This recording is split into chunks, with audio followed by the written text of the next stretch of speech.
anem a Jamaica ja. Hem de continuar.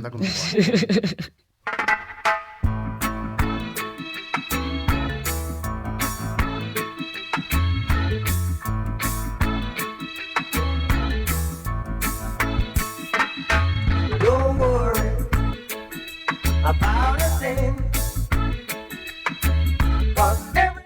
Continuem amb aquest to de bon rotllo perquè probablement segur que has cantant Everything is Gonna Be Alright del Bob Marley i segur que també has vist atletes guanyar medalles d'or als Jocs Olímpics i trencat tots els rècords mundials. Hauràs ballat ska, reggae, dancehall, que per una illa tan petita l'impacte que ha tingut al món és enorme. Però aquesta illa potser no hi és per sempre. Avui us explicaré la història d'una noia de 26 anys que està posant en escac i mat a l'statu quo. 1998, Kingston, Jamaica.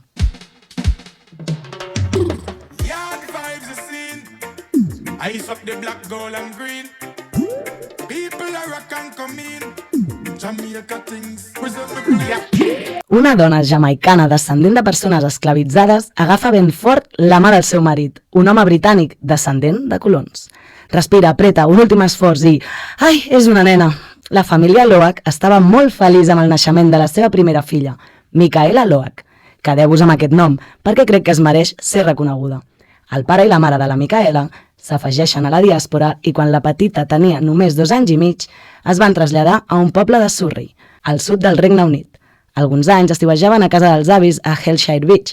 Li agradava córrer sobre la sorra, nedar al mar cristal·lí, riure amb la seva àvia i els seus cosins i menjar plat enfregit als festivals als restaurants de colors de la platja. Quan es va mudar de Jamaica al Regne Unit, van ser aquests els records de Hellshire Beach, els que la van ajudar a connectar amb la seva pàtria, molt diferent de la seva llar a Jamaica, a aquesta nova casa, no? Lluny del mar, amb un clima fred i plujós. Jo ja us dic que si els meus pares em porten de Kingston a Surrey, amb lo poc que m'agrada el fred i la pluja, jo crec que no els perdonaria mai aquesta decisió. Clar, és que per gustos els colors. A mi, per exemple, sí que m'encanta el fred, la pluja, la boira, la neu, tranquil·litat, això sí, des de casa, perquè si has de sortir fora malament. Ja a l'escola, la Micaela era una nena espavilada i curiosa i quan li preguntaven de què treballaven els seus pares, deia la mama de coses d'ordinador i el papa coses de pensions. En aquests primers anys d'infància es va convertir en germana gran amb el naixement del seu germà. Els seus pares van criar la Micaela i el seu germà petit per qüestionar l'statu quo. Eren una família amb molta memòria històrica i ensenyaven als seus fills coneixements històrics d'aquells que no es troben als llibres de text i menys els del Regne Unit. I diria que tampoc a cap d'altre país colonitzador. L'educació de Loach va posar les llavors per a la seva creença en el poder del canvi incremental. Canvi incremental. Que tu saps el que és? El que jo vaig dir, espera, Google, què és això? Sí. Que m'ho podia suposar, no?, perquè incrementava, però bueno. És el canvi vinculat amb el creixement constant i la millora contínua, si vas incrementant, perquè a mesura que les organitzacions creixen, els processos, les estratègies i els recursos antics doncs ja no serveixen. La convencional, o sigui, per això diem que hi ha certs sistemes que estan en crisi, ja no funcionen tan bé com abans perquè les necessitats canvien. Exactament.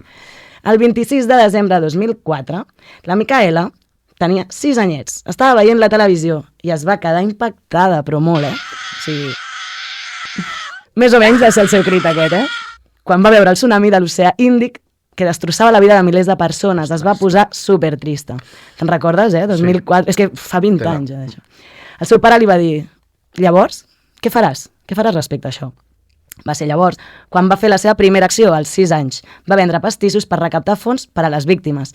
En una entrevista li pregunten a The Guardian, li van preguntar sobre això, i ella diu que li va inculcar aviat que no es podia veure les coses que passaven i deixar-les passar, que si podies fer alguna cosa al respecte, probablement és que ho has de fer. I encara que no estiguis fent una cosa superpetita, com pot ser una venda de pastissos, millor que res, no? A mesura que vaig anar creixent, diu, el meu pare em desafiaria més i més en aquest sentit. La seva mare i el seu pare, o sigui, la mare també era canyera, El pare era com més picón, però la mare també. Tots dos, sí. Volien que conegués bé els seus orígens, ja que provenia de 2 mons que en principi estan oposats i enfrontats, no? Els obligaven a veure documentals sobre la lluitadora per la llibertat, que hem parlat abans, Nanny de Maroons, també coneguda com a Queen Nanny, la líder dels cimarrons jamaicans al segle XVIII. Ella portava dents dels esclavistes que havia matat al voltant del coll. O sigui, aquesta dona, jo, doncs, des d'avui és una heroïna, i no només per mi, sinó per tota Jamaica, perquè és l'única dona en aquests noms que has nomenat abans, dels herois nacionals. Sí. Així que, bueno, Els maruns són els membres d'un grup ètnic dels descendents dels quals foren afroamericans que van lluitar i es van escapar de l'esclavitud, van establir comunitats lliures a l'interior muntanyós de Jamaica durant l'era de l'esclavitud a l'illa. Els esclaus africans van començar a ser importats a l'illa durant el període espanyol, que ja va veure els primers esclaus fugitius, que sembla que es van mixturar amb els nadius arawak, o sigui, van començar doncs, a tenir les seves relacions socials i més que socials. La majoria dels esclaus van obtenir la llibertat quan els britànics van atacar Jamaica i la van posar sota el domini de l'imperi britànic el 1655, i a partir d'aquell moment els Runaways, que és un temazo això, és una cançó molt guai, Runaway, bueno, que vol dir fugitiu, foren coneguts amb el nom de maruns, com hem dit abans, o cimarrons, com es deia aquí a l'estat espanyol. La Nani va dirigir la comunitat d'antics africans esclavitzats, els maruns Windward, en una guerra de guerrilles contra els britànics a mitjans del segle XVIII, com deien. Era la segona guerra cimarrón. Va assegurar la seva llibertat i la victòria del seu poble el 1740. La família Loach volia transmetre les realitats de la revolució i deixar clar que la llibertat no era una cosa que només es transmet des de dalt, o sigui, que no et donen la llibertat, tu te la prens, l'has de lluitar des de zero. S'ha de guanyar. I sí, va tenir molt impacte aquestes ensenyances, i durant l'escola doncs va tenir una infància feliç. Ella era una nena curiosa, treia bones notes, tenia les seves amigues, els pares superguais, no? Aquí potenciant el sentit crític, però a partir dels 11 anys, quan va fer el canvi a la secundària, tot va canviar. Els seus companys la van assetjar greument durant 4 anys. O sigui, maleït institut, per algunes. En part per ser justament filla de mare negra i pare blanc. O sigui, no l'acceptaven enlloc. La van deixar aïllada, la perseguien amb els pals de críquet. És molt anglès, aquesta imatge m'ho he imaginat, i molt de pel·lis de neonazis anglesos, no? Amb els pals de críquet darrere d'una noia negra a l'institut. La veritat és que em va impactar aquesta imatge quan ho vaig llegir, no? Sentia terror d'anar a l'escola, va buscar refugi en els llibres i mesurava el seu autoestima a través d'aquest assoliment acadèmic, d'aquesta exigència. Sí, és que el bullying és dur, és molt lleig, i el que és trist és que no només ho fan els nens, sinó que moltes vegades seguim creixent i de grans també fem el que es diu mobbing, no? Sí. És molt trist, i els llibres, doncs, com dius, són molt bon refugi, totalment. Per escapar. Els seus pares, però que eren una família estructurada i unida, doncs van veure que allò no anava bé i la van traslladar a una altra escola. En una entrevista, en aquesta que us deia de The Guardian, es mostra plorosa inclús quan parla d'aquests fets i explica que creu que directament és que no estaria viva ara mateix si els seus pares no haguessin fet aquest canvi, aquesta decisió. Malgrat tot el patiment, la Micaela tenia un sentit del que significava la paraula justícia i sabia que quan veia alguna cosa injusta, no només a casa seva, sinó al món, no? Va transformar aquesta tristor i aquesta ràbia en accions. Llavors va entendre que com a dona negra al Regne Unit i com a descendent de gent esclavitzada hi havia molta gent que van venir abans que ella, no? I havien fet aquesta lluita, però que ella havia de seguir construint aquest món en el qual vivia. Continuar lluitant, sí. Però alhora també es sentia una mica culpable, perquè dins d'això ella era una mica privilegiada, no? Es sentia segura i lliure, mentre molta gent doncs, havia inclús mort vivint això. Però volia honrar tots aquests sacrificis. Tenia ganes d'aprendre les històries dels dos països i a través dels seus pares doncs, va aprendre moltíssim, moltíssim. La mateixa història que ella li explicaven, els altres ni tan sols ni la sabien. No sabien com afectava el llegat del colonialisme, segueix afectant el món modern. Llavors, clar, ho aprenem als moviments de justícia racial com a moviments pels drets civils, com algo que ja ha passat. No. Seguim, perquè es va donar que això no és veritat. Hem de seguir. Clar, a més, les necessitats, i per tant, quan lluites, les lluites van canviant, anem avançant, però no vol dir que sempre ens haguem de conformar, sinó que hem d'anar sempre seguint per més. Exacte. Cal continuar aprenent i lluitant contra les injustícies. Per tant, aquells anys d'adolescència, quan va canviar l'altre institut, després la van tornar a canviar un altre perquè va guanyar una beca i va començar a somiar. Volia treballar en vaixells de recerca, rescat del mar Mediterrani de persones refugiades, quan fan el seu viatge a Europa. A l'escola també li deien que si volia fer bé a la gent, doncs que ser metge era una gran opció. I ella doncs, es va esforçar per agafar aquest camí. Volia marcar la diferència i la vida. Li va posar les xarxes socials al davant, perquè clar, té una edat que just les xarxes socials li van venir al pelo, però també les sabia utilitzar molt bé. Però bueno, de moment us deixo aquí la Micaela a punt de començar la seva època daurada com a activista.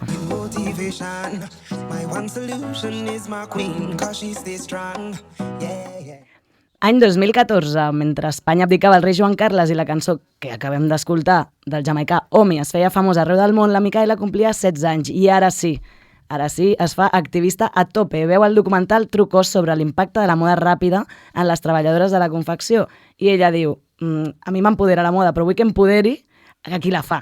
Llavors, clar, aquí també comença a aprendre sobre la indústria animal i es fa vegana. Com dèiem, milers de seguidors ja que anava acumulant a xarxes socials.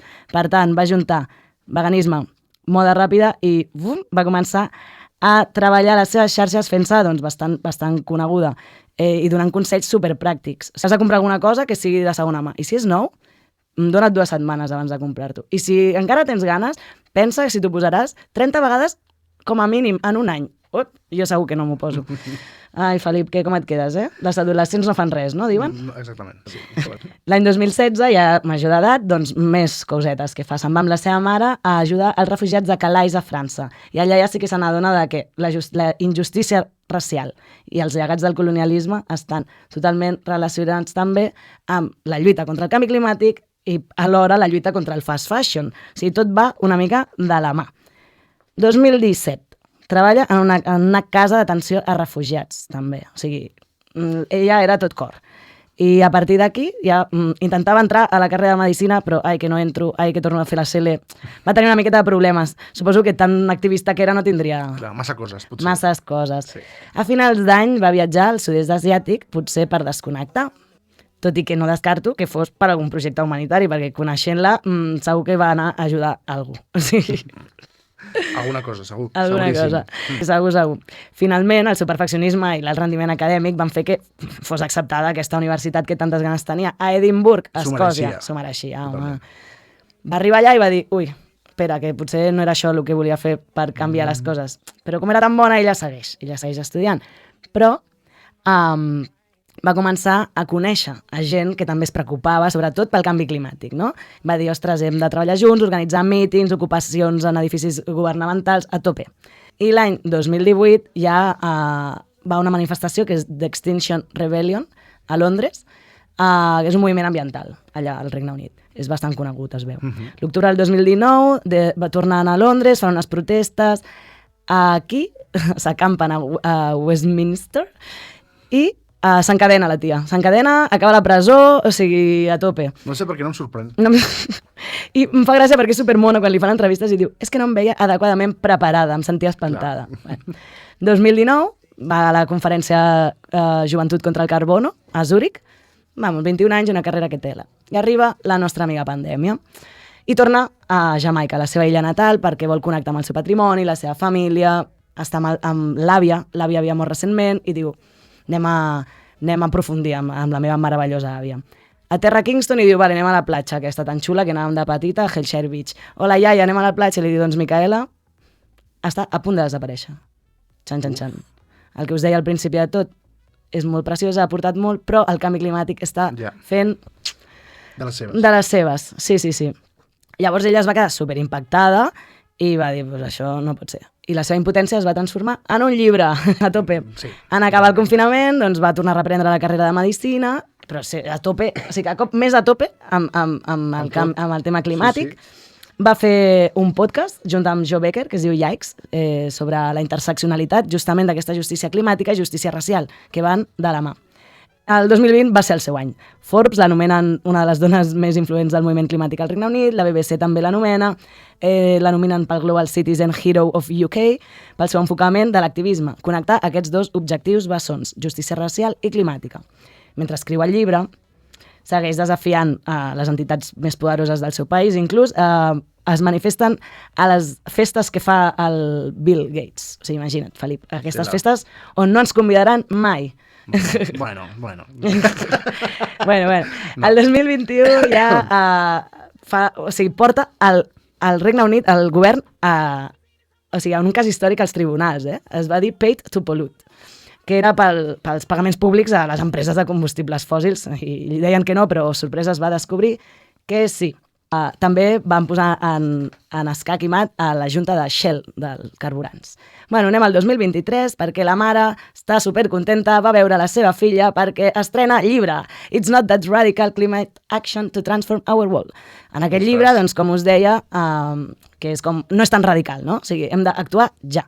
l'enfocament d'ella és molt optimista, esperançador, perquè treballa molt com cap a la infància també, perquè les pobres criatures estan tot el dia escoltant que s'acaba el món, que no sé què, que no sé quant, i no pot ser, no pot ser. Llavors ella els dona una mica d'esperança. El 2024, és a dir, ara mateix està sent molt activa, ha guanyat un premi pel seu llibre i, sorpresa, està escrivint el seu segon llibre amb 26 anys, A Climate is just the start. O sigui, és només començar pel clima, perquè tot l'altre ve de la mà. O sigui, ella és molt humil, molt desenfadada, creu que realment totes les generacions ens sentim responsables del que està passant i que ella ha conegut a molta gent de totes les edats que creuen que el canvi és possible. M'agrada molt la seva perspectiva. Diu que no cal ser Martin Luther King, que els activistes són persones com tu i com jo. Doncs sí. Què et sembla la Micaela Loach amb 26 anys? Una crac. Visca Jamaica, eh? Totalment. La veritat.